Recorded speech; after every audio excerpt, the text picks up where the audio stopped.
3 hours after my daughter-in-law Rebecca looked me straight in the eye and said, "You're just a guest here, Margaret. Don't forget that." I was sitting in my car outside a real estate office at 9 a.m., signing papers to sell the house she thought she'd inherit. Before we jump back in, tell us where you're tuning in from, and if this story touches you, make sure you're subscribed, because tomorrow, I've saved something extra special for you. But here's what Rebecca didn't know when she decided to humiliate me in front of my grandchildren last night. I wasn't just some helpless old widow she could push around and eventually discard.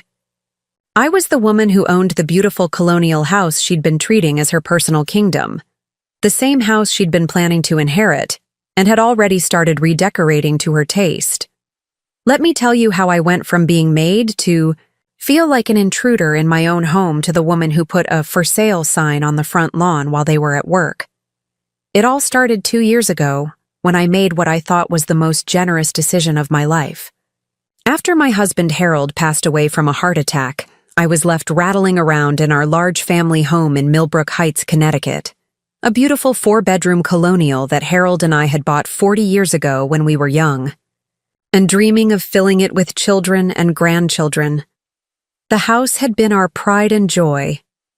Harold had spent weekends refinishing the original hardwood floors that creaked in all the right places, installing custom built-in bookshelves in the study, and carefully restoring the original crown molding that gave each room its character.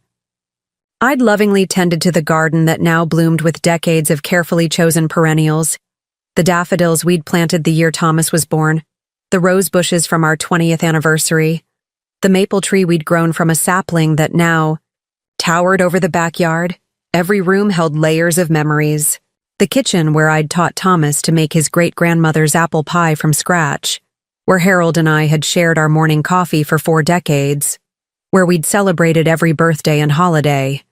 The living room with its stone fireplace, where we'd hosted countless Christmas mornings, where Thomas had taken his first steps, where Harold and I had slow danced to our wedding song on quiet Sunday evenings. The master bedroom where we'd whispered our dreams and fears, where I'd nursed Harold through his final illness, where he'd taken his last peaceful breath holding my hand. The house wasn't just where we lived. It was the foundation of everything we'd built together. Every improvement, every repair, every decorating decision had been made with love and intention. Harold had always joked that the house would outlast us both, and that someday our grandchildren would play in the same backyard where their father had learned to ride a bike. At 70, I was perfectly capable of maintaining the house myself. I was healthy, active, and had enough savings from Harold's life insurance policy and our carefully managed retirement accounts to live comfortably for the rest of my life. I still drove myself to the grocery store, managed my own finances, and kept up with the garden that was my pride and joy. The house might have been large, but it wasn't unmanageable. I'd hired a cleaning service to help with the deeper tasks, and my neighbor Bob kept an eye on things when I traveled to visit my sister in Florida. But the house felt enormous without Harold's presence filling it. I found myself talking to his photograph just to hear a human voice during the long winter evenings, and sometimes I'd set 2 places at the dinner table out of habit, before catching myself and putting one away. The silence was the hardest part. After 43 years of marriage, I wasn't used to making decisions without Harold's input, wasn't used to watching television shows alone, wasn't used to going to bed without saying goodnight to someone who loved me. Thomas, my only child, had been calling me almost daily since his father's funeral 6 months earlier. At first, I thought it was sweet. Finally, some regular contact with my son, who'd grown increasingly distant since marrying Rebecca 5 years ago. But it quickly became clear that these weren't check-ins motivated by concern for my emotional well-being. Instead, every conversation seemed designed to highlight my supposed vulnerability and isolation. "Mom, it's just not safe for someone your age to be living alone in such a big house," he'd say during our phone calls, his voice taking on the patient tone people use with children. "What if you fall down those stairs? What if you have a medical emergency and no one finds you for days? What if someone breaks in and you can't defend yourself?" His concerns might have seemed reasonable to an outsider, but I knew better. Thomas had never worried about my safety when Harold was alive, even though we'd been the same ages living in the same house. He'd never expressed concern about the stairs I'd been climbing for 40 years, or the security system Harold and I had installed, after a rash of break-ins in the neighborhood 5 years earlier. Rebecca and I have been talking, he'd continue, and we think you should seriously consider moving to one of those nice senior living communities. There's a beautiful one about 20 minutes from our house, Sunset Manor. They have activities, medical staff on site, and you'd have friends your own age to spend time with.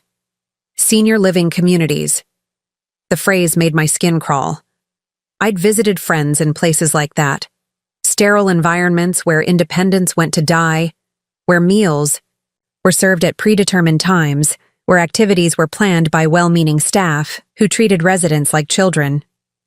I wasn't ready to be warehoused with other widows, playing bingo 3 times a week, and waiting for visits from family members who saw us as obligations rather than people.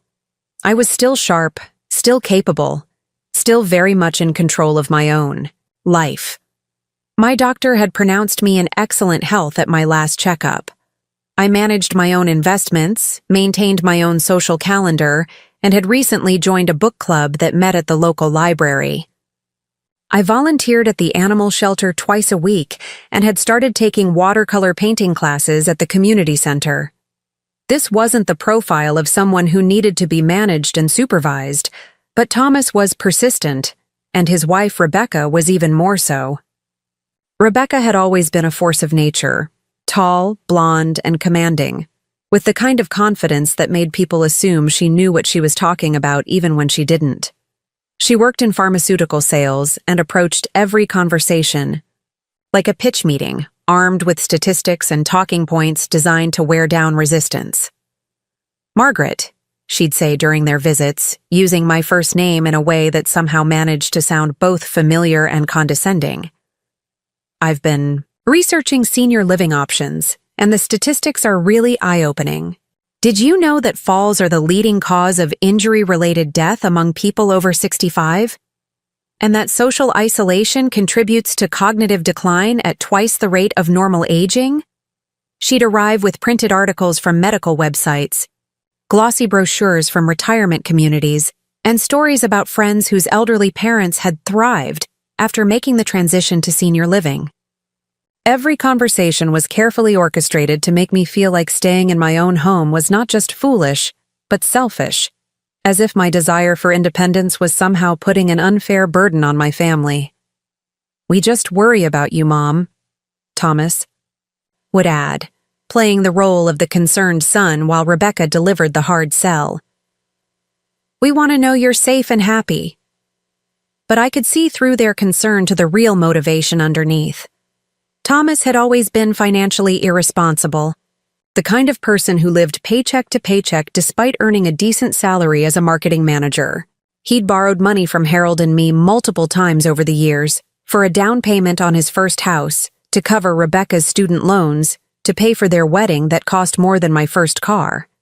We'd never asked him to pay us back because that's what parents do for their children. But I knew that our house represented financial security for him in a way that his own career never had. The house was worth nearly $800,000 now, according to the most recent property assessment. In a market where young families were struggling to afford their first homes, Thomas and Rebecca saw our colonial as their ticket to a lifestyle they couldn't otherwise afford. They'd never said it directly, but I could see it in the way Rebecca's eyes lit up when she talked about the potential of certain rooms, in the way Thomas casually mentioned how much houses in our neighborhood were selling for, in the way they both seemed to assume that eventually, inevitably, the house would be theirs. What they didn't understand was that I wasn't ready to give up my independence, my memories, or my home just because it would make their lives easier. I'd worked alongside Harold for 4 decades to pay off the mortgage on this house. I'd scraped and saved and made sacrifices so we could afford the down payment when Thomas was just a toddler. This wasn't just a piece of real estate to me. It was the physical embodiment of everything Harold and I had built together. But their pressure campaign was relentless. They'd bring their twin boys, Jake and Mason, my 12-year-old grandsons, on their visits and make pointed comments about how much space the house had, how great it would be for the boys to have their own rooms instead of sharing the small bedroom in Thomas and Rebecca's townhouse. They'd walk through the rooms making observations about what could be updated or modernized, as if my home was just a renovation project waiting to happen. "This kitchen has such great bones," Rebecca would say, running her manicured fingers along the countertops Harold and I had saved for 2 years to afford. With some updates, maybe granite countertops, stainless steel appliances, an island, it could be absolutely stunning. "The living room gets amazing light," Thomas would add, looking around the space where I'd rocked him to sleep as a baby. "You could really open this up, maybe take down that wall to the dining room, create more of an open concept feel." They weren't just admiring my home, they were redesigning it in their minds, erasing the choices Harold and I had made and replacing them with their own vision. And they were doing it right in front of me, as if I wasn't there, as if my opinions about my own house didn't matter. The breaking point came 6 months after Harold's death, during what I thought was just a casual Sunday dinner invitation. Thomas had called that morning asking if they could come over with the boys, saying Rebecca was making her famous lasagna and they wanted to share it with me. I was touched by the gesture. It had been weeks since we'd had a real family meal together, and I missed the noise and chaos of having children in the house. But when they arrived that evening, I realized this wasn't a social visit. They'd brought a folder full of documents, real estate listings, and what Rebecca called a transition plan. Over dinner, while Jake and Mason played video games in the living room, Thomas and Rebecca presented their proposal like it was a business meeting. "Mom, we've given this a lot of thought," Thomas began, his tone serious and practiced. "We think the best solution for everyone would be for you to move into Sunset Manor. We've already put you on the waiting list, and for our family to move into the house." I nearly choked on my lasagna. "Move into my house?" "Well, technically, we'd buy it from you," Rebecca said smoothly, pulling out a folder of papers. "We've had it appraised, and we're prepared to offer you fair market value. Then you'd use that money for your care at Sunset Manor, and we'd take over the mortgage and maintenance responsibilities." "What mortgage?" I asked, confused. "Harold? And I paid off this house 15 years ago." "Right, so it would be even easier," Thomas said, misunderstanding my point entirely. "We'd handle all the paperwork, help you move, take care of everything. You wouldn't have to worry about any of it." I looked back and forth between them, trying to process what they were suggesting. They wanted me to sell them my home, the house, where I'd lived for 40 years, where every room held irreplaceable memories, so they could move in and I could go live in a nursing home. And they were presenting this as if they were doing me a favor. "I don't want to move to Sunset Manor," I said quietly. "Mom, I know change is scary," Rebecca said, her voice taking on the patronizing tone she used with her children. "But you'll love it there. They have a beautiful dining room, organized activities, transportation to doctor's appointments. You won't have to worry about maintaining this big house anymore." "I'm not worried about maintaining my house. I like maintaining my house." "But Mom," Thomas said, leaning forward earnestly, "think about us too. The boys are getting older, they need more space. Rebecca and I have been talking about having another baby, and our townhouse is already too small. This house is perfect for a growing family."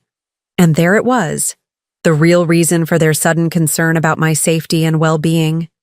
They didn't want me to be happy or secure in my golden years. They wanted my house, and I was an inconvenience standing in their way. "Thomas," I said, my voice steadier than I felt, "this is my home. I'm not selling it, and I'm not moving to a nursing home. I'm 70 years old, not 90. I'm perfectly capable of living independently." The temperature in the room seemed to drop 10 degrees. Rebecca's smile became fixed and cold, and Thomas looked genuinely shocked. as if my refusal to hand over my life's greatest asset was somehow unreasonable. "Mom, you're not thinking clearly about this," Thomas said. "What happens when you can't climb those stairs anymore? What happens when you can't drive? What happens when you need medical care? When that happens, I'll deal with it then, just like every other adult in the world." "But why wait until there's a crisis?" Rebecca interjected. "Why not make the transition now, while you can still adjust to a new lifestyle?" "Margaret, I have to be honest with you. I think you're being selfish." The word hung in the air like a slap. Selfish. For wanting to live in my own home. For not wanting to sell my most precious possession to accommodate their convenience. For not being grateful that they were willing to help me by taking everything I had left of my life with. "Harold, I think you should both leave now," I said, standing up from the table. "Mom," Thomas started. "Leave. We can talk about this another time when everyone has had a chance to cool down." They gathered their papers and their children and left without another word, the atmosphere thick with resentment and disappointment. As I cleaned up the dishes from what should have been a pleasant family dinner, I realized that something fundamental had shifted in my relationship with my son and daughter-in-law. They didn't see me as a person with her own desires and agency. They saw me as an obstacle to their plans, a problem to be solved, a burden to be managed.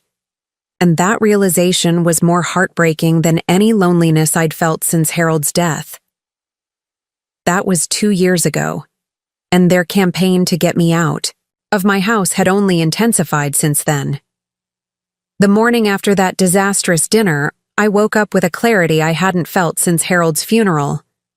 As I made my coffee in the kitchen that Rebecca wanted to gut and modernize, I realized that my son and daughter-in-law had fundamentally misunderstood who they were dealing with. They saw a grieving widow who could be manipulated through guilt and fear. What they didn't see was a woman who had spent 43 years building a life alongside a man who'd taught me that sometimes the kindest thing you can do is refuse, to enable other people's poor choices. Harold had been a high school principal for 35 years, and he'd had a saying that I'd heard him repeat to countless students, parents, and even our own son. Respect is earned through actions, not demanded through relationship. He'd applied that philosophy to every aspect of our lives, including family dynamics. When Thomas had come to us as a 25-year-old asking for money to cover his credit card debt for the 3rd time, Harold had sat him down for a conversation that changed the trajectory of our relationship with our son. "Son," Harold had said, his voice gentle but firm, "your mother and I love you unconditionally. But love doesn't mean we're obligated to rescue you from the consequences of your choices. If we keep bailing you out, we're not helping you. We're teaching you that responsibility is optional." Thomas had been angry at the time, accusing us of being cruel and unsupportive. But 6 months later, when he'd figured out how to manage his finances on his own, he'd called to thank Harold for forcing him to grow up. That was the Harold I'd fallen in love with. A man who understood that true kindness sometimes required difficult boundaries. I'd lost sight of that wisdom in the years months after Harold's death. Grief had made me vulnerable to Thomas and Rebecca's manipulation, desperate for connection with the only family I had left.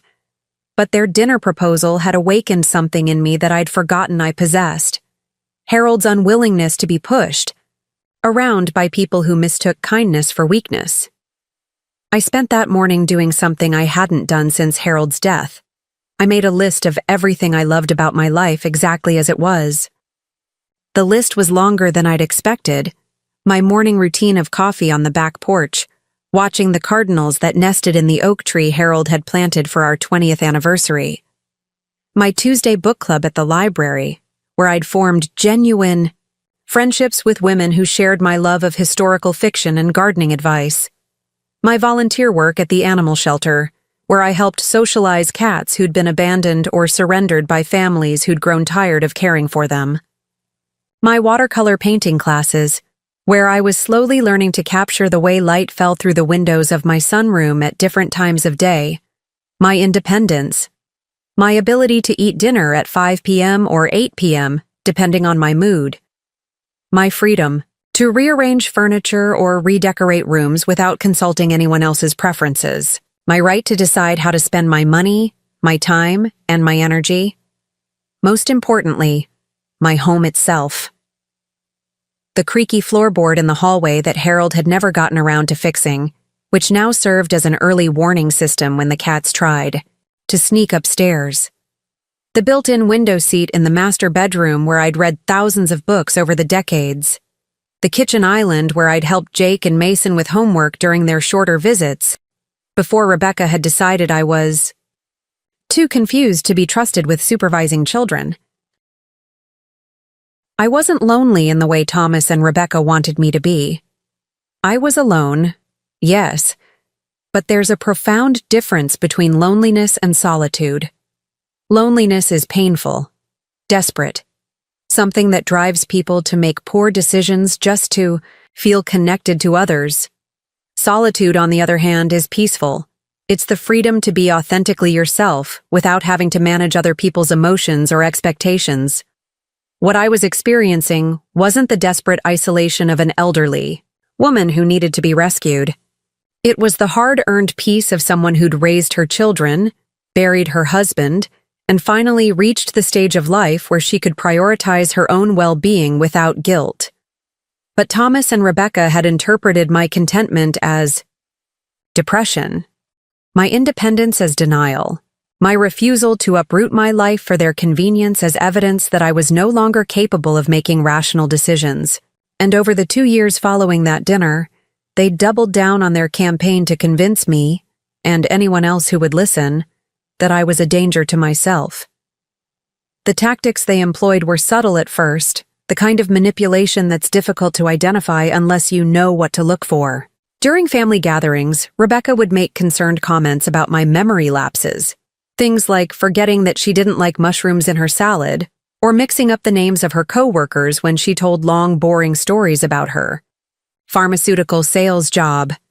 "Oh, Margaret forgot again," she'd say with a sympathetic smile, as if my failure to memorize her preferences was evidence of cognitive decline rather than simple lack of interest. She'd ask me the same questions multiple times during a single visit. "How's your arthritis, Margaret? Are you still taking those supplements I recommended?" And then act concerned when I pointed out that she'd already asked me that 20 minutes earlier. "I did? Oh my, you're right. I'm so sorry. I just worry about you so much that I can't keep track of what we've already discussed." But the implication was clear. If I was confused about whether we'd already covered a topic, maybe I was the one with memory problems. Thomas, meanwhile, focused on my supposed physical limitations.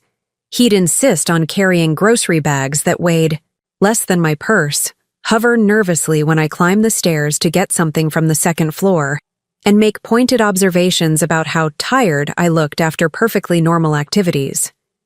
"Mom, are you sure you should be gardening for so long?" he'd ask after finding me planting bulbs in the backyard. "You've been out here for almost an hour. Maybe you should come inside and rest." "Thomas, I'm 70, not 90. An hour of light gardening isn't going to kill me." I know. I just worry about you overexerting yourself. What if you got dizzy and fell? What if you had a heart episode like Dad?" The constant implications that I was one misstep away from disaster began to wear on me psychologically. I found myself second-guessing activities I'd been doing for decades, wondering if maybe they were right. Maybe I was being reckless by living independently. Maybe I was too old to be trusted with my own judgment. It was a particularly insidious form of gaslighting, designed to make me doubt my own perceptions and capabilities. Every time I felt confident and capable, one of them would make a comment that reminded me of my age, my widowhood, my supposed vulnerability. They were systematically undermining my self-confidence to make their eventual takeover seem like a mercy rather than a theft. The campaign escalated after I'd refused their dinner proposal for the third time. Rebecca began showing up unannounced, for wellness checks, letting herself in with the spare key I'd given Thomas for emergencies and acting shocked to find me living normally. "Margaret, you left your coffee cup in the sink from this morning," she'd say, as if this was evidence of dangerous neglect rather than normal human behavior.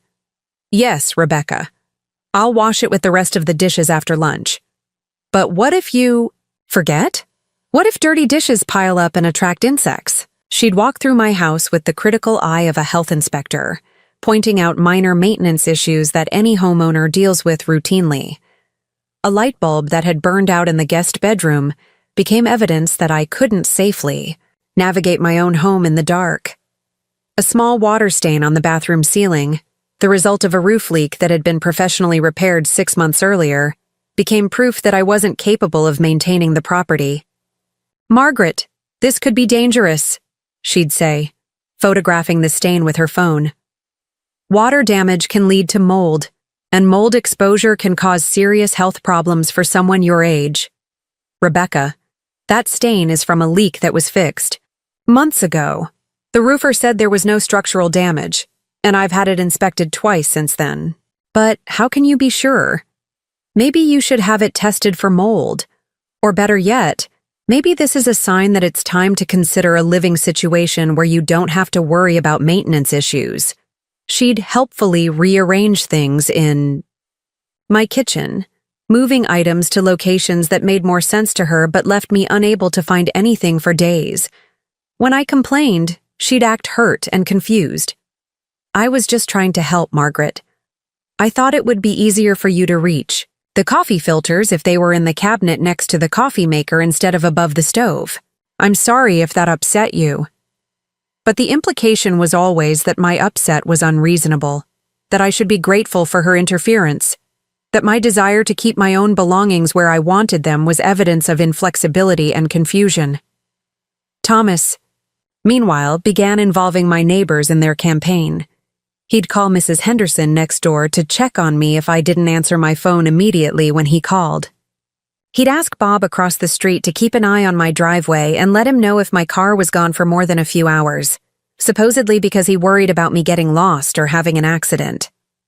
"Mom, Bob mentioned that your car was gone all day Tuesday," he'd say during our phone calls. "Where did you go? Were you feeling okay to drive?" I went to the library for book club, then stopped at the grocery store and the garden center. "It's called having a life, Thomas." I know. I just worry when you're driving around for hours by yourself. What if something had happened? How would we know where to find you?" The surveillance felt suffocating. I began to feel like I needed permission to leave my own house. Like every decision I made was being monitored and evaluated by people who'd already decided I was incompetent.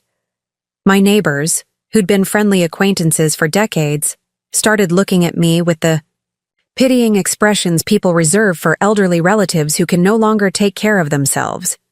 Mrs. Henderson, who'd been borrowing cups of sugar and sharing gardening tips with me for 20 years, began speaking to me in the slow, loud voice people use with children and the mentally impaired. "How are you today, Margaret? Are you taking your medications? Do you need me to call Thomas for you?" The assumption that I needed to be managed, monitored, and eventually relocated became so pervasive that I started to wonder if maybe they were right. Maybe I was being stubborn and unrealistic. Maybe my insistence on staying in my own home was selfish and dangerous. That doubt lasted exactly until Rebecca made her biggest mistake. 6 months ago, she'd shown up at my house with a real estate agent in tow, claiming she'd arranged a consultation to help me understand my options for downsizing. The agent, a polished woman in her 40s named Linda, had walked through my home taking notes and photos, while Rebecca provided commentary about all the ways the house was too much for someone my age. "As you can see, there are stairs throughout the house," Rebecca had said, as if stairs were a recent and dangerous addition to residential architecture. "And the master bedroom is on the 2nd floor, which means Margaret has to climb stairs every night just to go to bed."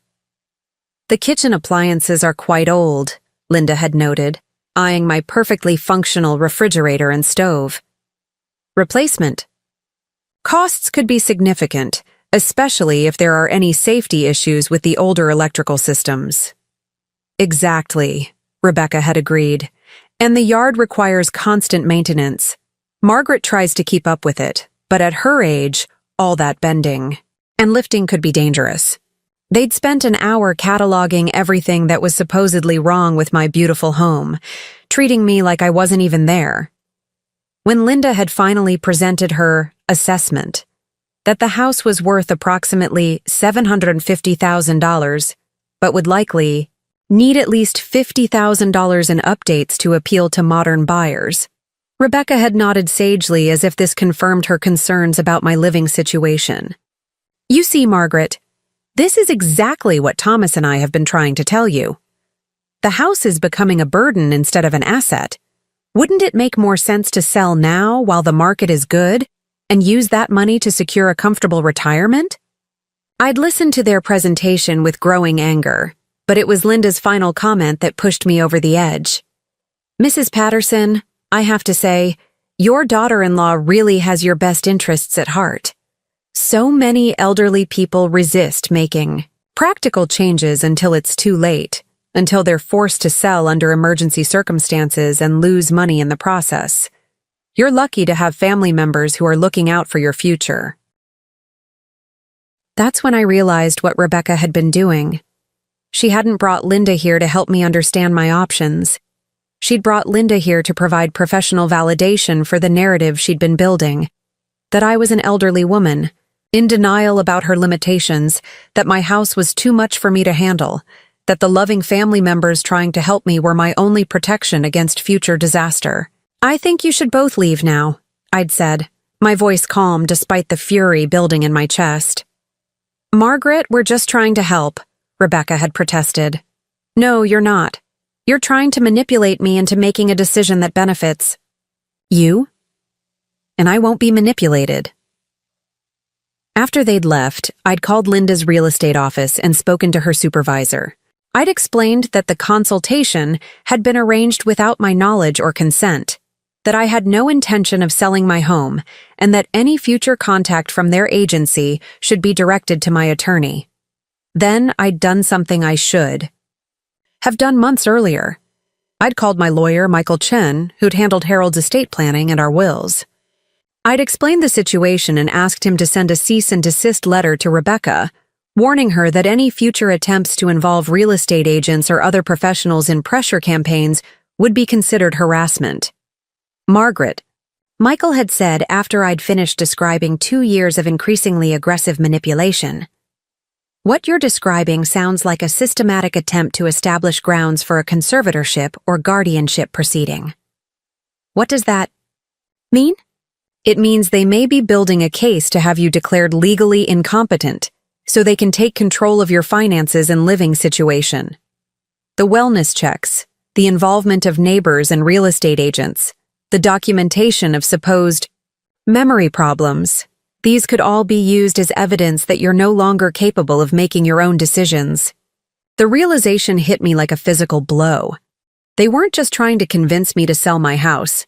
They were potentially building a legal case to take control of my life entirely. Michael, what can I do?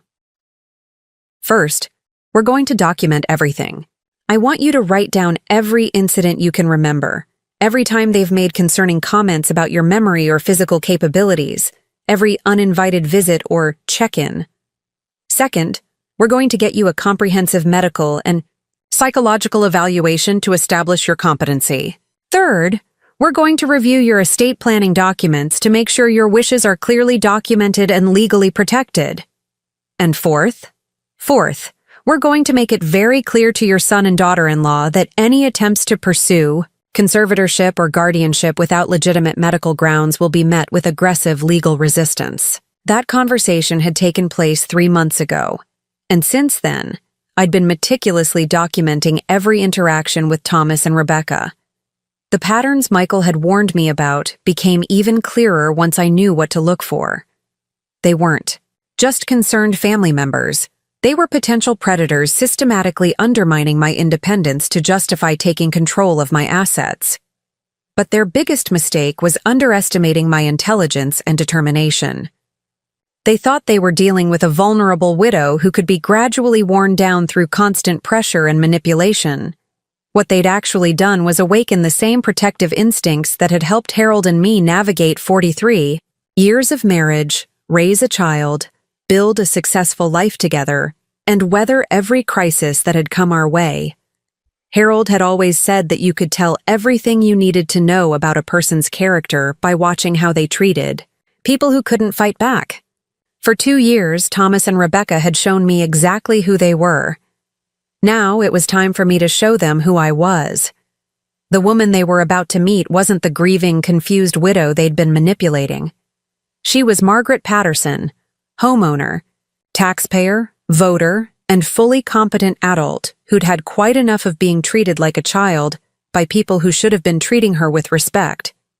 And she was about to remind them that underestimating a 70-year-old woman with nothing left to lose is a very dangerous mistake. 3 months after my consultation with Michael Chen, I thought I had successfully established boundaries that would protect me from further manipulation. The cease and desist letter had been delivered, my medical evaluations had all confirmed my complete competency, and I'd begun to feel like I was finally in control of my own life again. Rebecca's surprise visits had stopped. Thomas's constant wellness checks had been reduced to weekly phone calls, and for the first time in 2 years, I was sleeping peacefully in my own home without wondering what new scheme they might be plotting. Should have known the calm wouldn't last. The incident that would change everything began on a crisp October morning when I decided to take advantage of the beautiful fall weather to tackle some seasonal yard work. Connecticut autumns are spectacular, and my property looked like something from a postcard with the maple trees blazing red and gold against the gray stone of the colonial house. Harold and I had always loved this time of year. It was when we'd done our best work in the garden, preparing the flower beds for winter and planting the spring bulbs that would emerge like promises when the snow finally melted. I'd been outside since early morning, raking leaves and cutting back the perennials that had finished blooming for the season. It was satisfying physical work that reminded me why I loved living on this property, why the idea of trading my garden for the sterile courtyard of a senior living facility felt like a kind of death. My back was a little sore from bending and lifting, but it was the good kind of soreness that comes from productive labor, not the ache of injury or infirmity. I was just finishing up around the rose bushes when I heard a car door slam in my driveway. Looking up, I saw Rebecca's silver SUV parked behind my Honda, and my heart immediately sank. She wasn't supposed to be here. The cease and desist letter had made it clear that any future visits needed to be arranged in advance and with legitimate purpose. But there she was, striding across my lawn in her expensive athletic wear, her face set in the determined expression I'd learned to dread. "Margaret," she called out, her voice carrying the artificial brightness she used when she was planning something unpleasant. "There you are. I've been looking everywhere for you." "Rebecca," I said evenly, not moving from where I stood beside the garden bed. "What are you doing here?" "I tried calling, but you didn't answer your phone," she said, pulling her cell phone from her pocket and waving it dramatically. "I was worried something might have happened to you." I pulled my own phone from my gardening apron and checked the call log. There were no missed calls from Rebecca, no voicemails, no text messages. She was lying, and we both knew it. "My phone has been with me all morning, Rebecca. You haven't called." Her expression flickered for just a moment, a flash of irritation, that she'd been caught in an obvious lie, before the concerned smile reasserted itself. "Well, maybe there's a problem with my phone," she said dismissively. "The important thing is that I'm here now. Margaret, we need to talk. If you want to talk, you can call my attorney and schedule an appointment. You're not supposed to be here without permission." "Oh, for heaven's sake, Margaret. I'm family. I shouldn't need permission to check on my husband's mother." The casual dismissal of the legal boundaries I'd worked so hard to establish sent a flash of anger through me. But I kept my voice calm. Harold had always taught me that the person who loses their temper first loses the argument. and I wasn't about to give Rebecca that advantage. You're here in violation of a cease and desist order, Rebecca. I'm going to have to ask you to leave. Margaret, I'm not leaving until we've had a chance to discuss something very important. She took a step closer, and I noticed that she was holding a manila folder in her other hand. I've been doing some research, and I've found some information that I think you need to see. What kind of information? Information about what happens to elderly people who refuse to accept help from their families. Her voice took on the patronizing tone that had become so familiar over the past 2 years.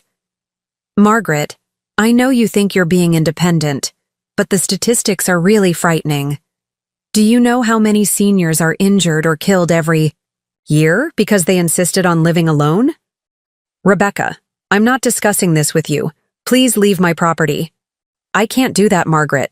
Not when I have evidence that you're putting yourself in serious danger. She opened the manila folder and pulled out a stack of printed articles, waving them at me like evidence in a courtroom. Look at this. A 73-year-old woman in Hartford fell down her stairs and wasn't found for 3 days. A 68-year-old man in New Haven had a stroke while gardening and died because no one was there to call for help. Margaret, these could be stories about you. The manipulation was so blatant, so obviously calculated to frighten me into compliance, that I almost laughed. She'd driven to my house, lied about calling me, ignored a legal order requiring her to stay away, and was now trying to terrorize me with random news stories about elderly people having accidents. Rebecca, millions of people over 65 live independently without incident. Cherry-picking tragic stories doesn't prove that I'm in danger. But what if you are? What if something happens to you while you're out here playing in the dirt and no one finds you until it's too late? Playing in the dirt. The dismissive phrase revealed exactly what she thought about my gardening, my independence, my right to live my life as I chose. To Rebecca, my activities weren't legitimate pursuits that brought me joy and purpose. They were the foolish pastimes of an old woman too stubborn to accept her limitations. What I do in my own yard is none of your business, Rebecca. It is my business when Thomas and I are the ones who'll have to deal with the consequences of your poor decisions. Her mask was slipping now, the artificial concern giving way to the irritation and entitlement that had always lurked beneath the surface. Do you have any idea how stressful it is for us, constantly worrying about whether you're okay, whether you've fallen or gotten confused and wandered off, or had some kind of medical emergency? No one is asking you to worry about me. I've told you repeatedly that I'm fine. But you're not fine, Margaret. You think you're fine, but you're not seeing the bigger picture. She pulled out another piece of paper, this one looking more official than the news articles. I've been in touch with Dr. Reeves about your last physical exam. Dr. Reeves was my primary care physician, a kind man in his 50s who'd been taking care of me since Harold's death. I'd had my annual physical just 6 weeks earlier, and he'd pronounced me in excellent health for my age, better than many people decades younger. Dr. Reeves told me about your blood pressure medication, Rebecca continued, clearly pleased to have what she thought was damaging information. He said you need to be monitored more closely because of the dosage adjustment. I stared at her, in disbelief. Rebecca, my blood pressure is completely normal with medication. Dr. Reeves said I'm managing it perfectly. But what if you forget to take your medication? What if you take too much by accident? What if you have a reaction and no one is there to help you? What if a meteor hits the house? Rebecca, you can't live your life in fear of every possible thing that might go wrong. I'm not talking about meteors, Margaret. I'm talking about real documented risks that affect people your age every single day. The conversation was following the same pattern as every other attempt Rebecca had made, to convince me that independence was dangerous. She'd present worst-case scenarios as inevitable outcomes, use fear tactics disguised as concern, and then position herself and Thomas as my only protection against disaster. It was psychological warfare designed to wear down my resistance through constant anxiety and self-doubt. But this time felt different. There was an urgency in her voice, a desperation that hadn't been there before. The cease and desist letter had clearly rattled her, and she was escalating because her previous tactics weren't working. That made her more dangerous, but it also meant she was more likely to make mistakes. Rebecca, I've heard all of this before. You're not telling me anything new, and you're not changing my mind about anything. I want you to leave. I'm not leaving until you agree to at least look at the materials I've brought you. She stepped closer again, and I noticed that her hands were shaking slightly. Margaret, there's something else. Something I haven't told you yet. What? Thomas and I have been talking to a specialist, a geriatrician who works with families dealing with elderly parents who refuse to accept help. She said that sometimes the kindest thing family members can do is intervene, even when the elderly person doesn't want help. The word intervene sent a chill down my spine. Michael Chen had warned me that this might happen, that if Rebecca couldn't convince me to comply voluntarily, she might try to force the issue through legal means. What kind of intervention are you talking about, Rebecca? We're thinking about filing a petition for guardianship, she said, the words coming out in a rush as if she'd been practicing them. We don't want to, but Margaret, you're not making good decisions anymore. Someone needs to step in and protect you from yourself. There it was. The threat that had been lurking beneath 2 years of manipulation and fake concern. They wanted to have me declared legally incompetent so they could take control of my finances, my property, and my life. They wanted to strip away my fundamental rights as an adult and reduce me to the status of a child who needed their permission to make basic decisions about my own existence. Rebecca, you need to leave my property right now. Margaret, please just listen to me. We've already talked to a lawyer, and she said we have a strong case. The incidents with your memory, your refusal to accept help, your insistence on doing dangerous activities like gardening, get out. My voice was low and deadly calm, the tone Harold used to use with students who had pushed him past his limit of patience. Get off my property right now or I'm calling the police. You're just proving my point, Margaret. This kind of hostile, paranoid behavior isn't normal. It's exactly what the geriatrician said we should expect from someone whose cognitive abilities are declining.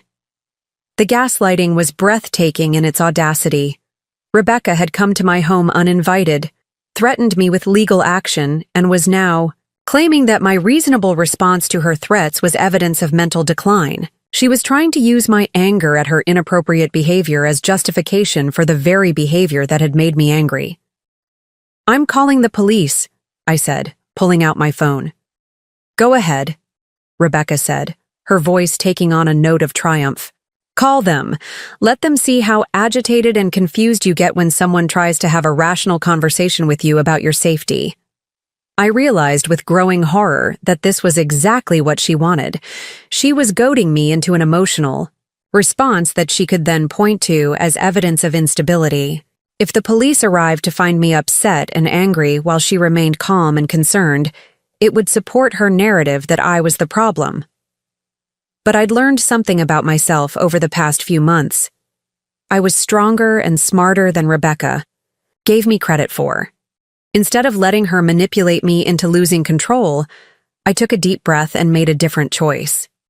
You know what, Rebecca? You're absolutely right. I should call the police. But not because I'm agitated or confused. I should call them because you're trespassing on my property in violation of a legal order, and you're threatening me with frivolous litigation. I calmly dialed 911 and waited for the operator to answer. Wevan, what's your emergency? This is Margaret Patterson at 247 Elm Street in Millbrook Heights. I have someone on my property who is refusing to leave despite being served with a cease and desist order. She's become threatening, and I need an officer to escort her off my property. Ma'am, are you in immediate physical danger? No, but the person is making threats about legal action and refusing to leave when asked. I have documentation of the Cease and desist order if the officer needs to see it. We'll have someone there within 10 minutes, ma'am. Are you able to go inside and lock your doors until the officer arrives? Yes, I can do that. I hung up and looked at Rebecca, whose face had gone pale. Clearly, she hadn't expected me to actually call the police, and she definitely hadn't expected me to remain calm and rational while doing it.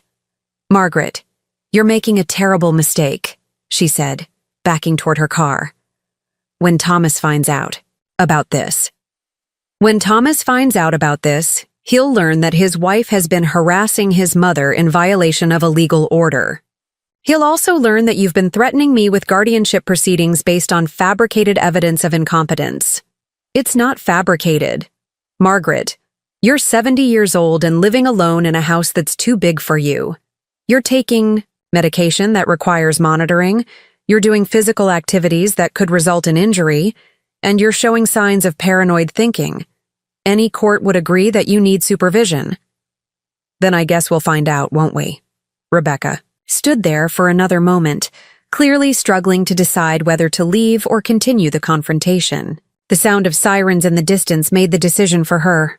This isn't over, Margaret, she said, hurrying toward her SUV.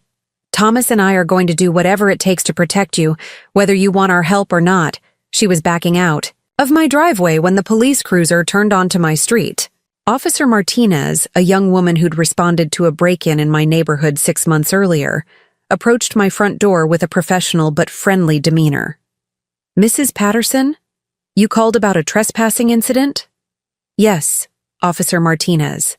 Thank you for coming so quickly. I explained the situation while showing her the cease and desist letter and my documentation of Rebecca's previous violations. Officer Martinez took notes and asked thoughtful questions, treating me with the respect and courtesy that Rebecca had been systematically denying me for 2 years.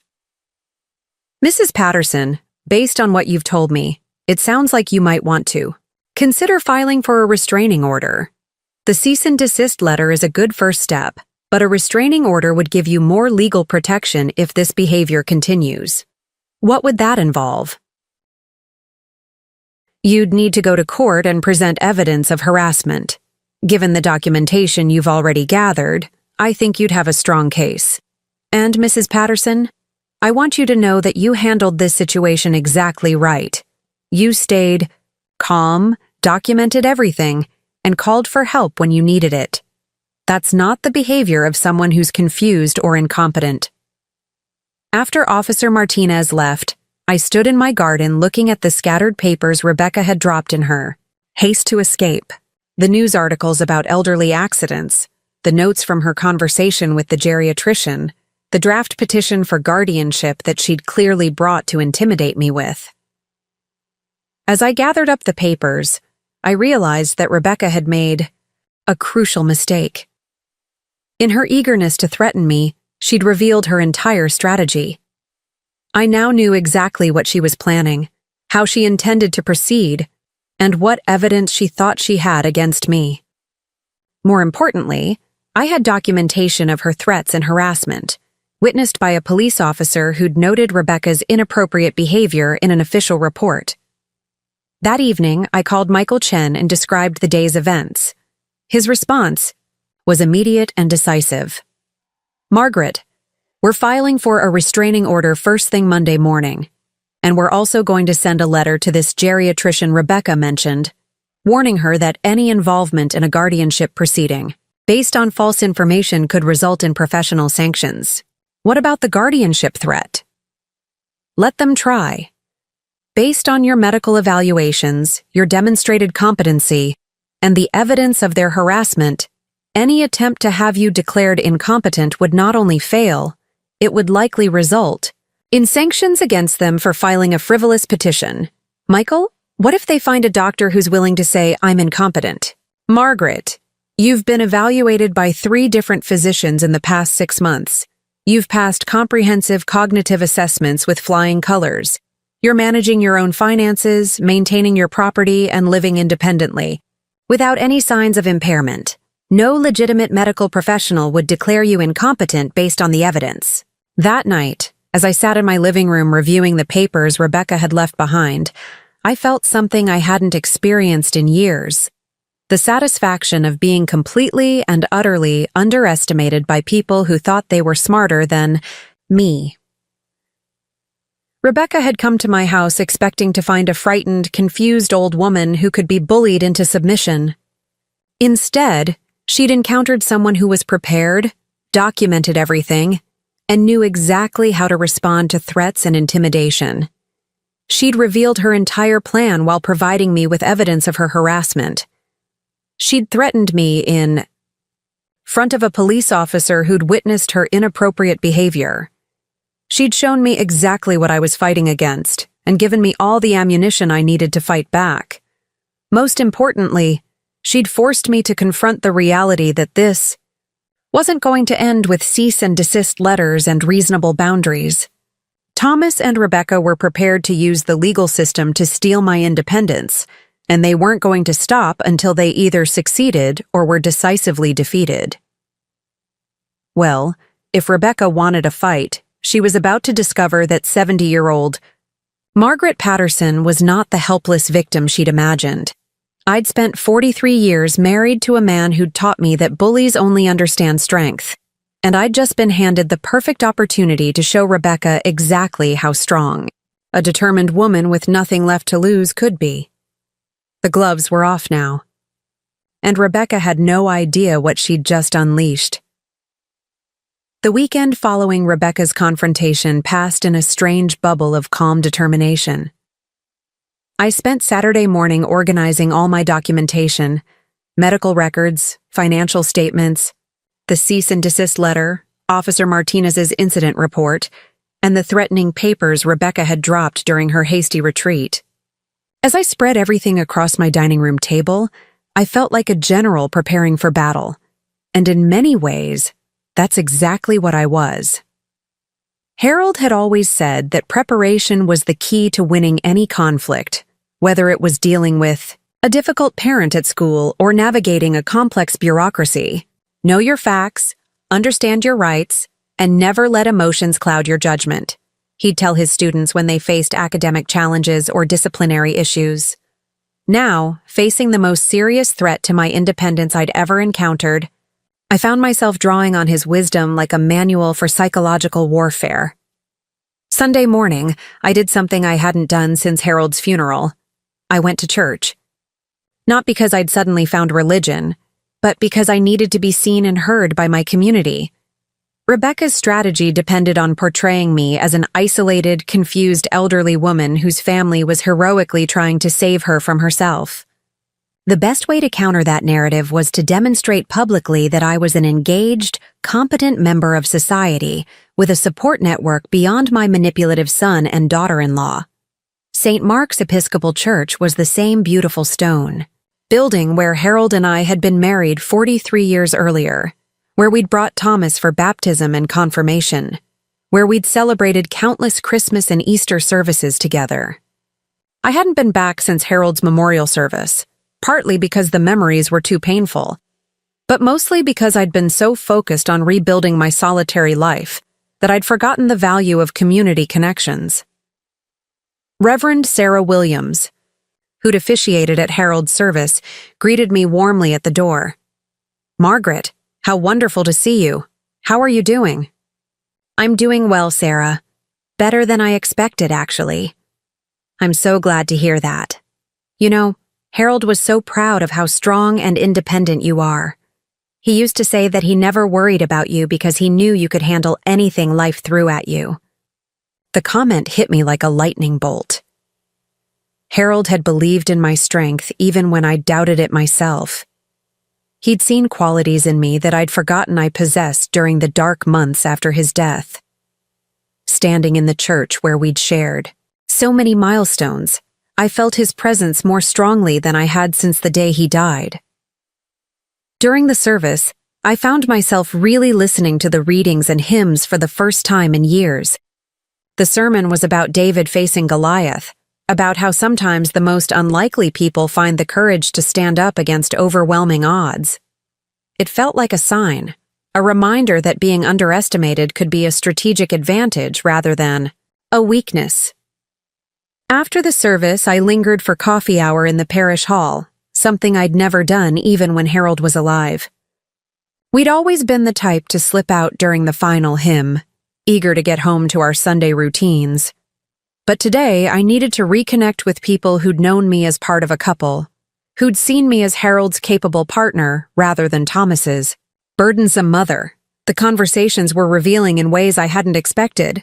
Betty Morrison, who'd taught Sunday school with me when Thomas was young, mentioned that she'd heard from her neighbor about some family troubles I was having.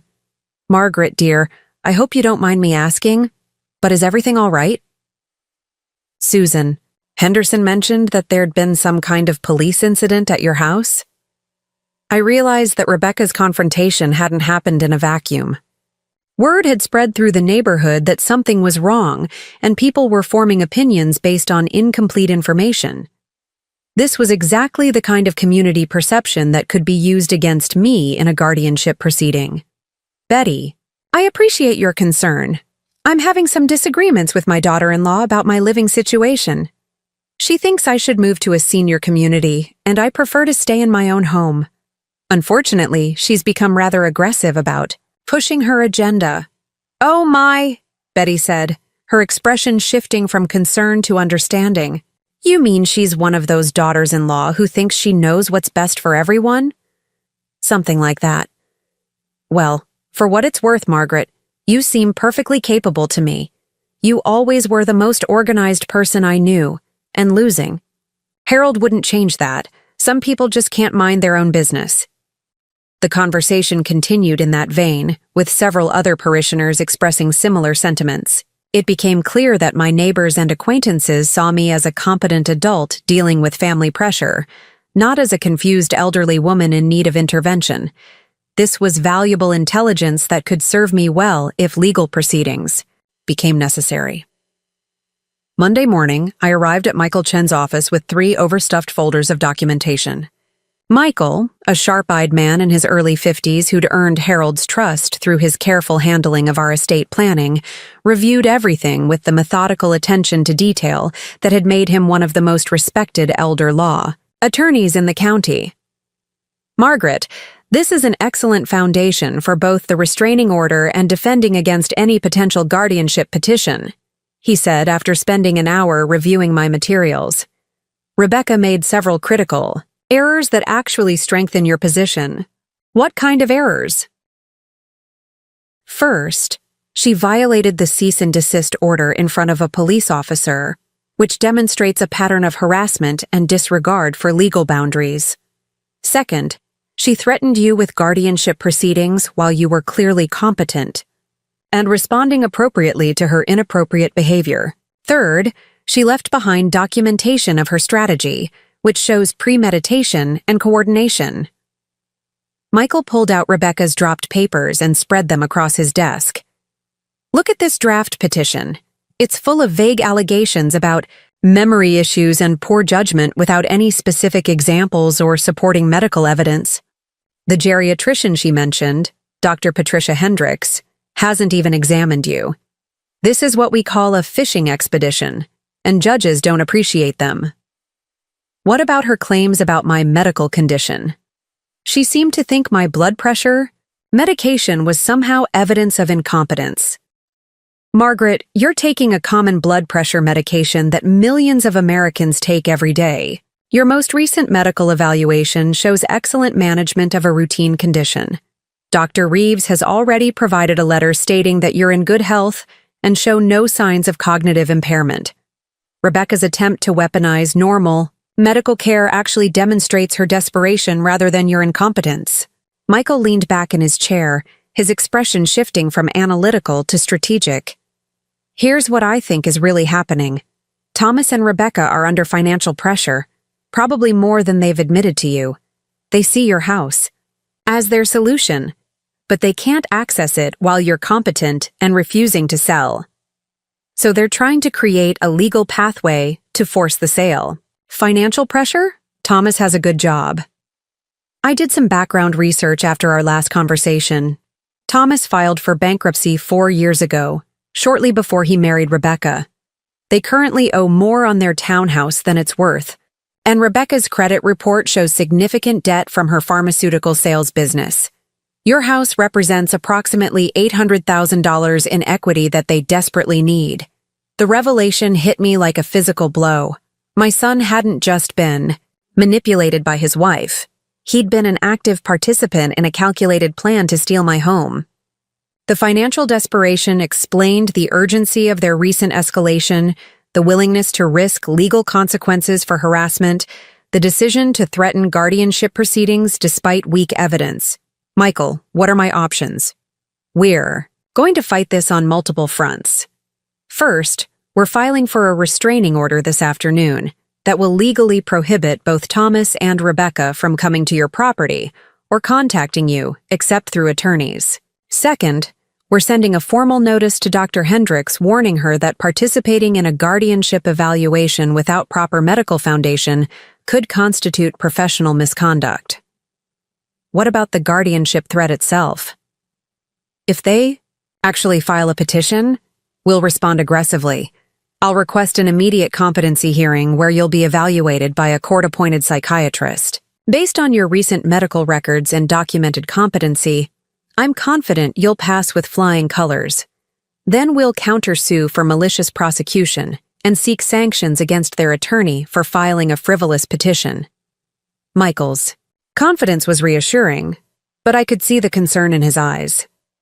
Margaret, I need to be honest with you about something. Even though we have a strong case, guardianship proceedings can be emotionally devastating and financially draining. They're designed to be thorough, which means every aspect of your life will be scrutinized. Are you prepared for that level of invasion? Michael, I've been preparing for this my entire adult life, even though I didn't know it. Harold and I always believed that you fight for what's right, regardless of the cost. This isn't just about my house or my independence. It's about standing up to people who think they can bully elderly people into submission. Then we're going to give them the fight of their lives. That afternoon, we appeared before Judge Patricia, Reynolds and Family Court to request the restraining order. Judge Reynolds, a no-nonsense woman in her 60s who'd been handling elder law cases for over 20 years, reviewed our petition with the kind of careful attention that gave me confidence in the judicial system. Mr. Chen, your client is alleging ongoing harassment by family members who are threatening guardianship proceedings. What evidence do you have to support these allegations? Michael presented our documentation systematically. The cease and desist letter, Officer Martinez's incident report, Rebecca's threatening papers, and my detailed log of harassment incidents. Judge Reynolds asked me several direct questions about my living situation, my medical care, and my decision-making capacity, all of which I answered clearly and comprehensively. Mrs. Patterson, do you understand what your son and daughter-in-law are alleging about your competency? Yes, Your Honor. They claim that I'm no longer capable of living independently because I'm 70 years old, take blood pressure medication, and engage in normal activities like gardening. They believe these factors justify forcing me to sell my home and move to a nursing facility against my will. And how do you respond to their concerns? Your Honor, I believe their concerns are pretextual.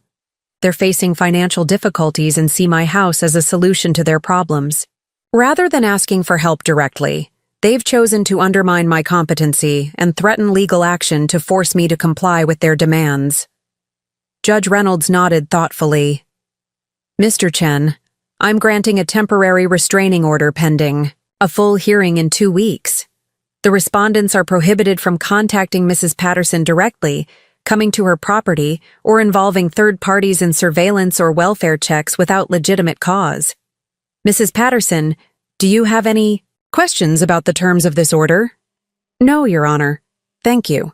As we left the courthouse, I felt a surge of vindication that I hadn't experienced since Harold's death. The legal system had listened to my concerns, evaluated my competency, and determined that I deserved protection from harassment. I wasn't. Just a confused old woman whose family was trying to help her.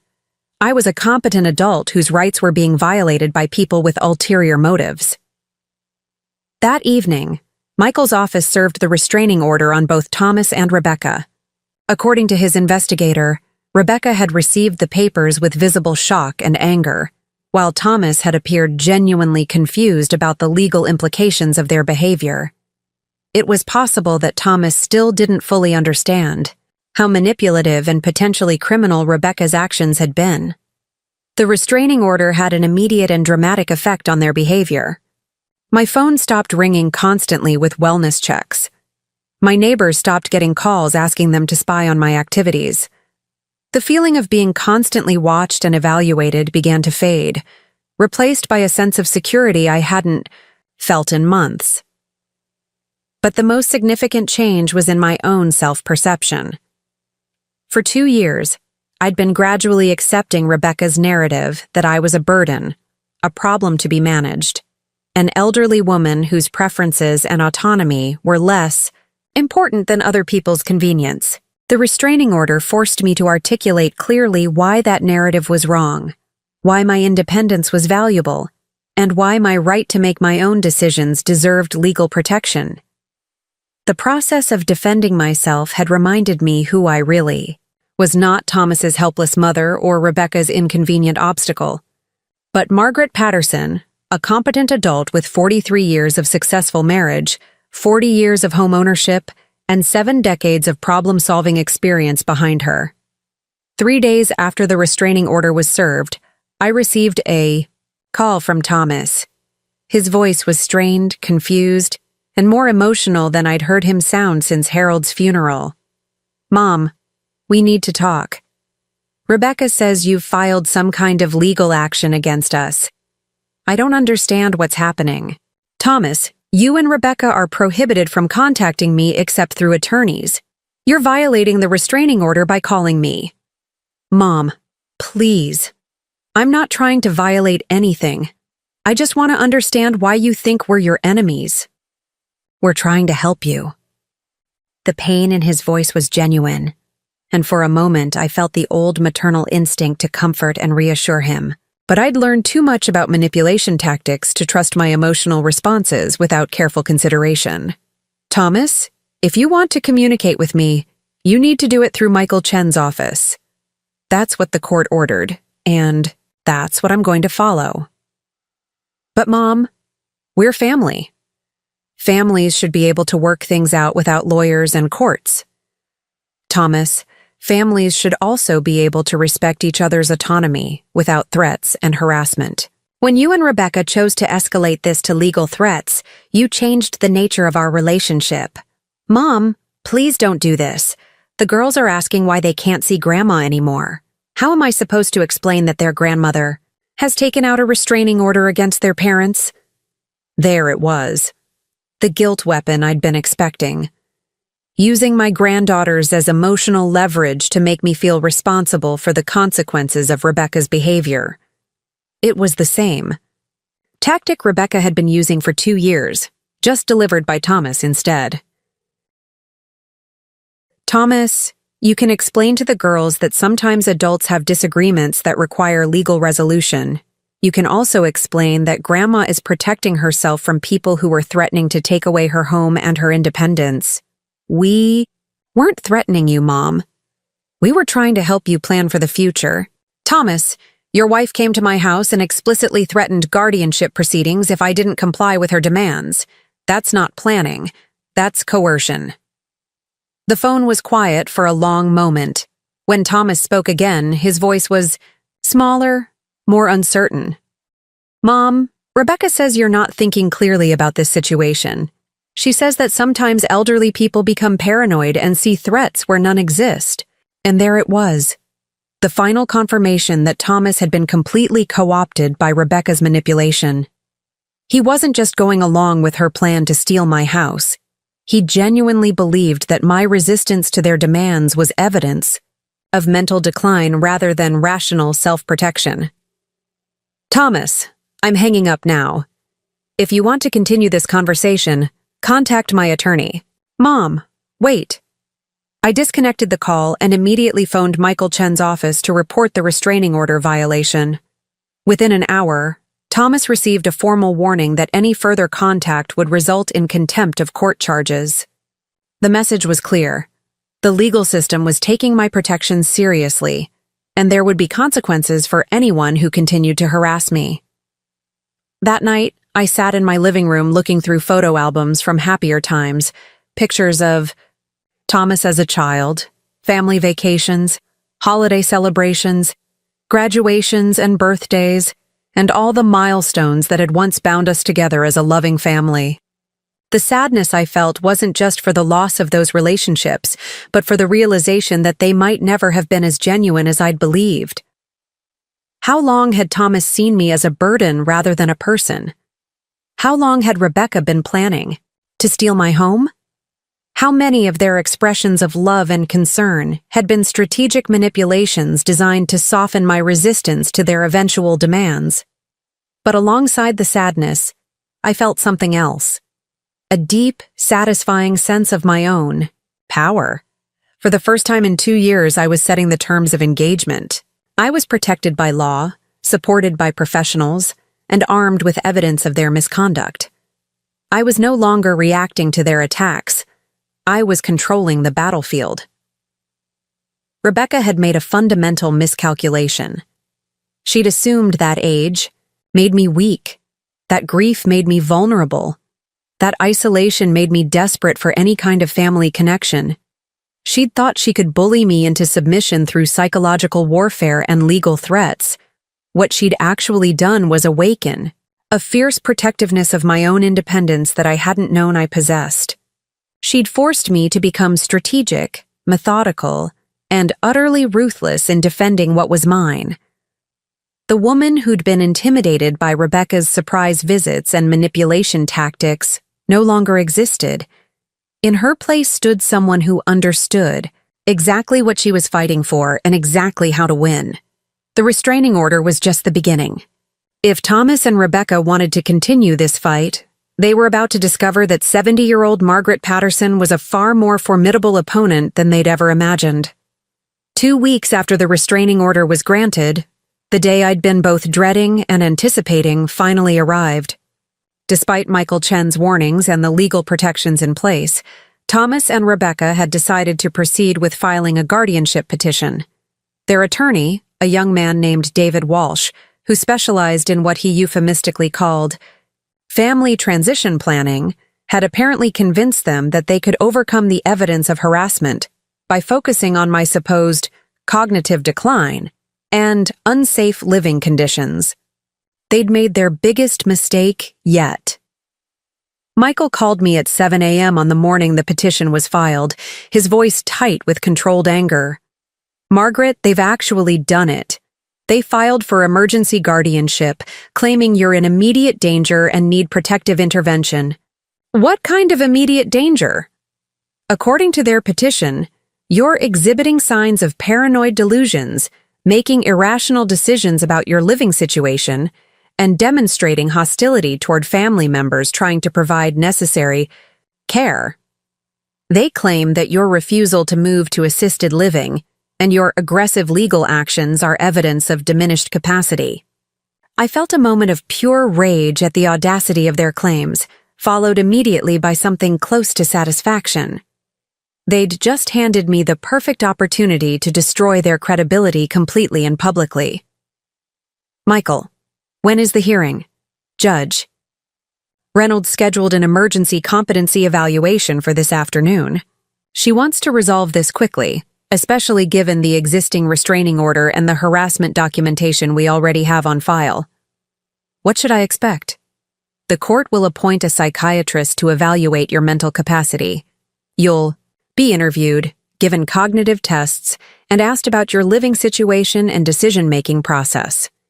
Based on your previous medical evaluations, I'm confident you'll pass with flying colors. But Margaret, I need to warn you about something." "What?" "Thomas and Rebecca have apparently been building their case for months. They have statements from neighbors about your erratic behavior, documentation of your isolation, and claims about incidents that supposedly demonstrate confusion or poor judgment. Most of it appears to be either fabricated or taken completely out of context, but we need to be prepared to address their allegations systematically." "What kind of allegations?" They claim you've been seen talking to yourself in the garden, that you've forgotten appointments and become confused about dates, that you've made concerning statements about people trying to hurt you. They're painting a picture of an elderly woman who's lost touch with reality and needs protective intervention. The systematic nature of their deception was breathtaking. For months, they'd been gathering ammunition for this moment, documenting normal behaviors and reframing them as evidence of incompetence. My conversations with the cardinals in my garden became talking to myself. My decision to skip social events I didn't enjoy became isolation. My accurate assessment of their manipulation became paranoid delusions. Michael, how do we counter that? With facts, documentation, and expert testimony. Dr. Reeves has agreed to testify about your excellent health and cognitive function. Officer Martinez will testify about your appropriate response to harassment. And Margaret, you're going to testify about your life, your competency, and your right to make your own decisions. That afternoon, I arrived at the courthouse dressed in my best navy suit, the one I'd worn to Harold's funeral and hadn't touched since. I wanted to look like what I was, a competent, dignified woman who deserved respect and legal protection. Michael met me at the entrance, carrying 2 briefcases full of evidence that would, hopefully, end this nightmare once and for all. The courtroom was smaller than I'd expected, with fluorescent lighting that cast everything in a harsh, institutional glow.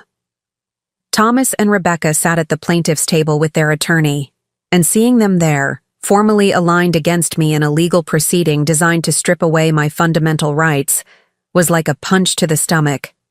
Thomas wouldn't meet my eyes, his face pale and drawn with what might have been guilt or fear. Rebecca, however, stared directly at me with an expression of cold determination. She was dressed in a conservative black suit, with her hair pulled back severely, projecting an image of concerned respectability that I now recognized as completely fabricated. Judge Reynolds entered the courtroom with the same no-nonsense demeanor she'd displayed during the restraining order hearing. We're here today to consider a petition for emergency guardianship filed by Thomas Patterson and Rebecca Patterson against Margaret Patterson. Given the existing restraining order and the serious nature of these allegations, I want to proceed carefully and thoroughly. David Walsh, Thomas and Rebecca's attorney, presented their case with a combination of legal jargon and emotional manipulation that was clearly designed to portray me as a dangerous, confused, elderly woman whose family was heroically trying to save her from herself. Your Honor, Mrs. Patterson is a 70-year-old widow who has been exhibiting increasingly concerning behaviors since her husband's death 2 years ago. She's become isolated, paranoid, and hostile toward family members who are trying to provide necessary support and guidance. He presented their evidence methodically. Photographs of my garden that supposedly showed neglect and dangerous conditions, statements from neighbors describing my erratic behavior, and medical records that he claimed demonstrated concerning cognitive changes requiring supervision. Mrs. Patterson has refused reasonable suggestions about safer living arrangements, has taken legal action against family members who were trying to help her, and has made statements indicating paranoid delusions about people trying to steal her home. This pattern of behavior demonstrates a clear decline in judgment and decision-making capacity that requires immediate protective intervention. As I listened to Walsh's presentation, I realized he was essentially reading from Rebecca's script. Every allegation, every interpretation, every supposed example of incompetence reflected her systematic campaign to undermine my credibility. Thomas might have been the named petitioner, but this was Rebecca's show from beginning to end. When Walsh finished, Judge Reynolds turned to Michael with an expression that suggested she'd heard similar cases before and wasn't easily impressed by dramatic allegations without supporting evidence. Mr. Chen, how does your client respond to these allegations? Michael stood and delivered what I can only describe as a masterclass in legal advocacy. He systematically dismantled every claim Walsh had made, using documentation, expert testimony, and simple logic to reveal the manipulation and fabrication underlying the entire petition. Your Honor, what we have here is not a concerned family trying to help an incompetent elderly woman. What we have is a calculated campaign of harassment and intimidation, designed to force Mrs. Patterson to surrender her home and independence to people who are facing serious financial difficulties. He presented the evidence of Thomas and Rebecca's bankruptcy, their debt problems, and the financial motivation underlying their sudden concern about my living situation. He showed the court officer Martinez's incident report documenting Rebecca's harassment and threats. He introduced medical testimony from Dr. Reeves confirming my excellent cognitive function and physical health. Mrs. Patterson is not isolated, paranoid, or incompetent. She's a woman who recognized manipulation when she saw it, sought appropriate legal protection when she was threatened, and has consistently demonstrated excellent judgment throughout this ordeal. Then it was my turn to testify. Judge Reynolds had me sworn in and asked me to state my name and address for the record. When I answered clearly and confidently, I saw Rebecca's jaw tighten with what might have been frustration or fear. Mrs. Patterson, how do you respond to the allegations that you're no longer capable of living independently? Your Honor, I believe those allegations are false and motivated by financial desperation rather than genuine concern for my welfare. I live independently, manage my own finances, maintain my property, and make my own medical decisions. I've been evaluated by multiple physicians who've confirmed my competency. The only people questioning my capacity are people who want to profit from taking control of my assets. What about the claims that you've been exhibiting paranoid behavior toward family members? Your Honor, I don't consider it paranoid to recognize manipulation and protect myself from people who are threatening to steal my home. When someone explicitly threatens guardianship proceedings if you don't comply with their demands, the appropriate response is to seek legal protection, not to submit to coercion. Judge Reynolds asked me detailed questions about my daily life, my decision-making process, my medical care, and my understanding of the legal proceedings. Every answer I gave demonstrated clear thinking, excellent memory, and appropriate judgment. By the time she finished questioning me, it was obvious to everyone in the courtroom that I was exactly what I claimed to be: a competent adult who'd been targeted for financial exploitation. The court-appointed psychiatrist, Dr. Jennifer Kim, had evaluated me earlier that morning and was called to present her findings.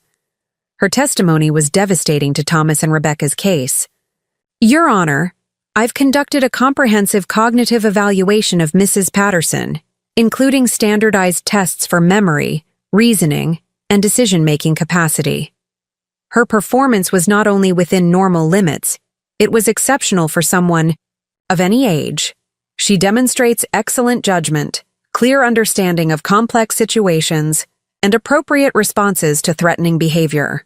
Doctor, what's your professional opinion about Mrs. Patterson's capacity to make her own decisions about her living situation? Your Honor, Mrs. Patterson is fully competent to make all decisions about her life, her finances, and her living arrangements. There is no medical basis for any form of guardianship or protective intervention. In fact, her decision to seek legal protection from harassment demonstrates excellent judgment and self-advocacy skills. When Dr. Kim finished testifying, Judge Reynolds turned to Walsh with an expression that could only be described as judicial displeasure.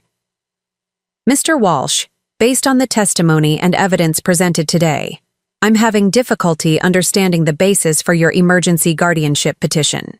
Can you point to any credible evidence that Mrs. Patterson lacks the capacity to make her own decisions? Walsh clearly hadn't expected the hearing to go so badly for his clients.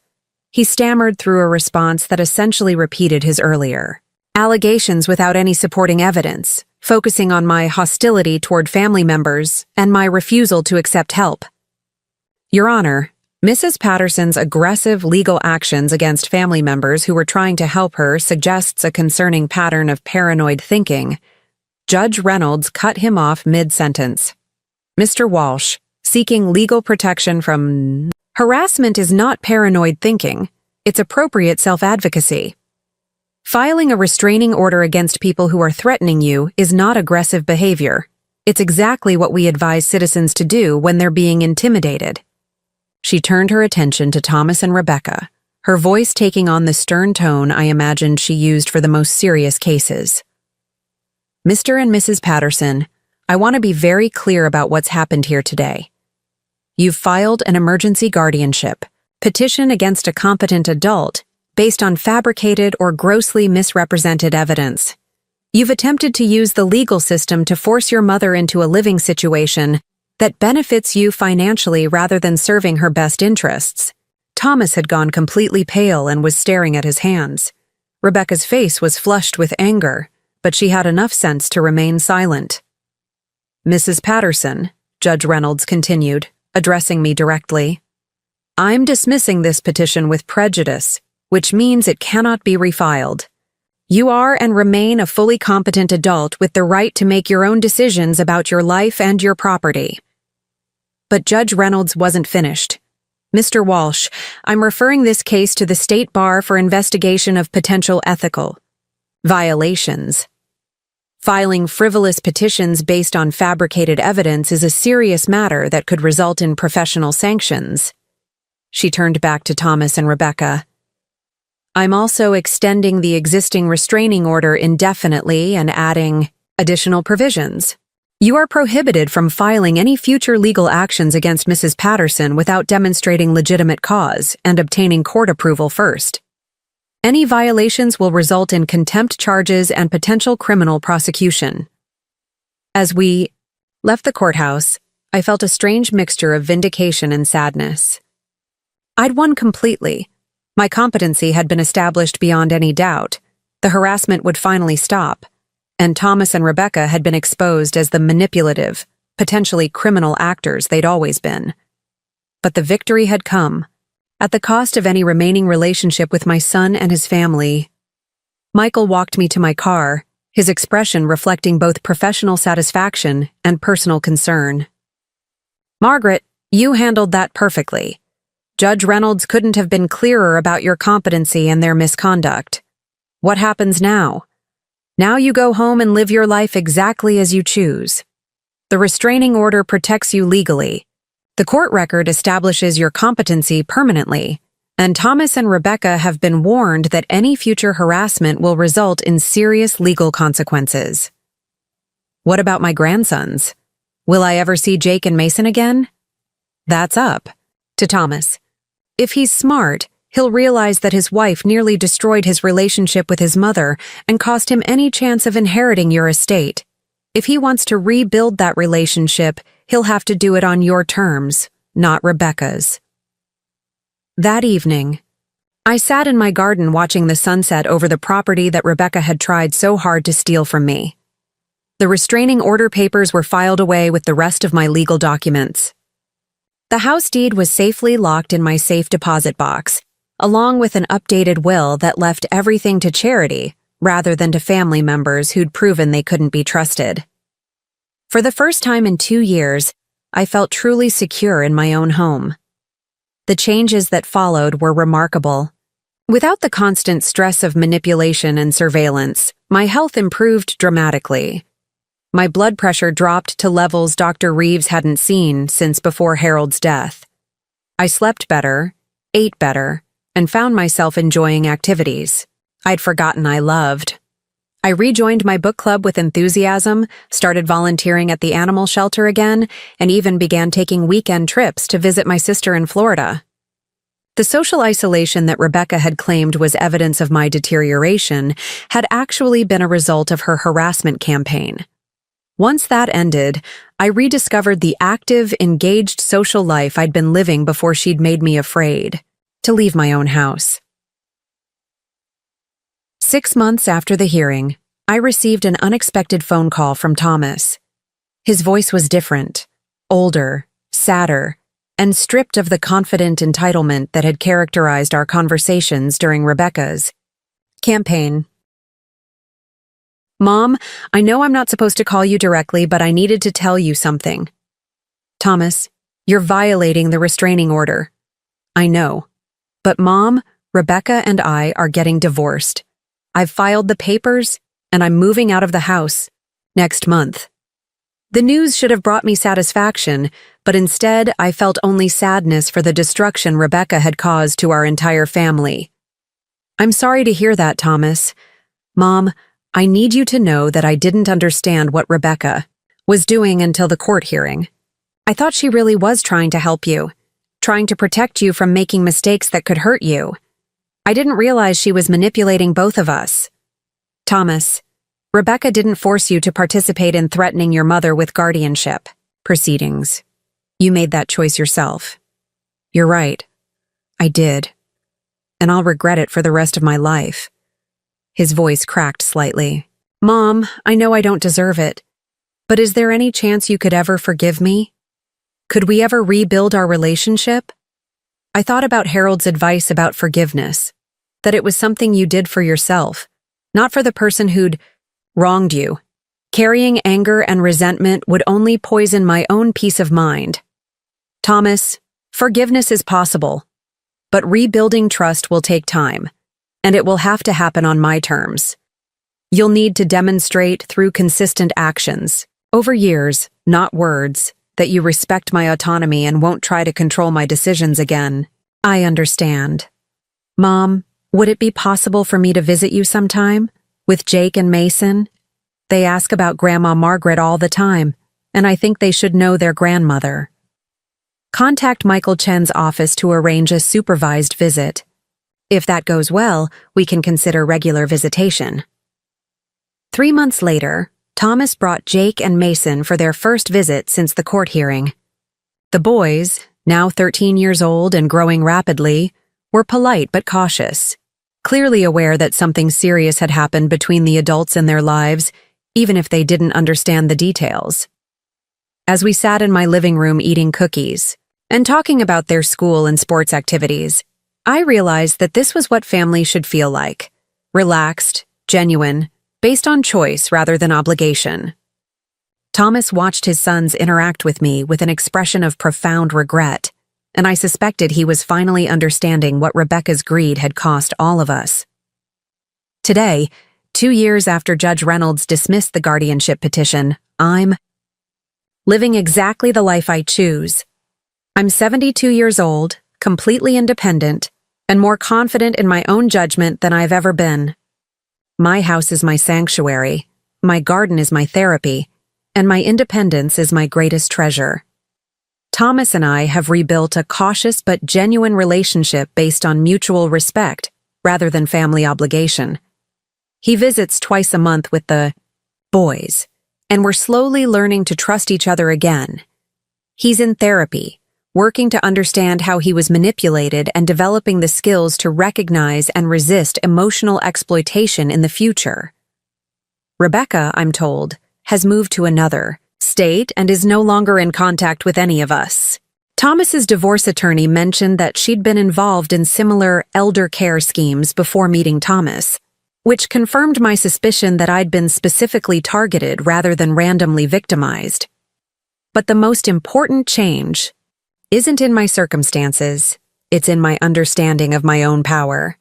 For 70 years, I'd defined myself primarily in relation to other people, as Harold's wife, Thomas's mother, a helpful neighbor, a supportive friend.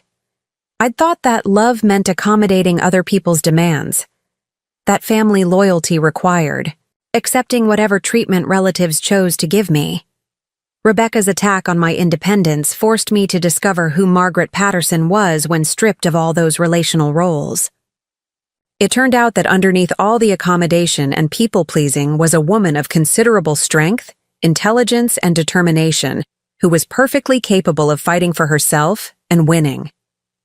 The house that Rebecca tried so hard to steal from me is still mine. But more importantly, the life she tried to control is still mine as well. I wake up every morning in my own bed, in my own home, making my own decisions about how to spend my time and energy. At 72, I'm not winding down toward some inevitable decline into dependency and institutional care. I'm living fully, purposefully, and completely on my own terms.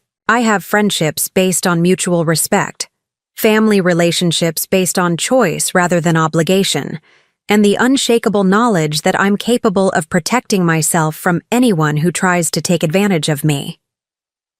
Rebecca thought she was teaching me that I was a burden who needed to be managed by stronger, smarter people. Instead, she taught me that I was a force to be reckoned with, someone who could outwit, outmaneuver, and outlast anyone foolish enough to underestimate the power of a determined 70-year-old woman with nothing left to lose. The deed to my house is in my name. The title to my car is in my name. The decisions about my life are mine to make. And anyone who thinks age makes me weak or vulnerable is welcome to find out just how wrong they are. Some battles are worth fighting, even when, especially when, you're fighting them alone. The victory isn't just about keeping what's yours. It's about proving to yourself and the world that you're someone worth fighting for. "You're just a guest here," Rebecca had said, thinking she was putting me in my place. She was right about one thing: guests don't have to stay when they're not welcome. But she was wrong about who the guest was, as I told the realtor when I put her house on the market after Thomas moved out. Some people never learn that you don't bite the hand that could have fed you. My house, my rules, my life. And that's exactly how it's going to stay. Up next, you've got 2 more standout stories right on your screen. If this one hit the mark, you won't want to pass these up. Just click and check them out. And don't forget to subscribe and turn on the notification bell so you don't miss any upload from us.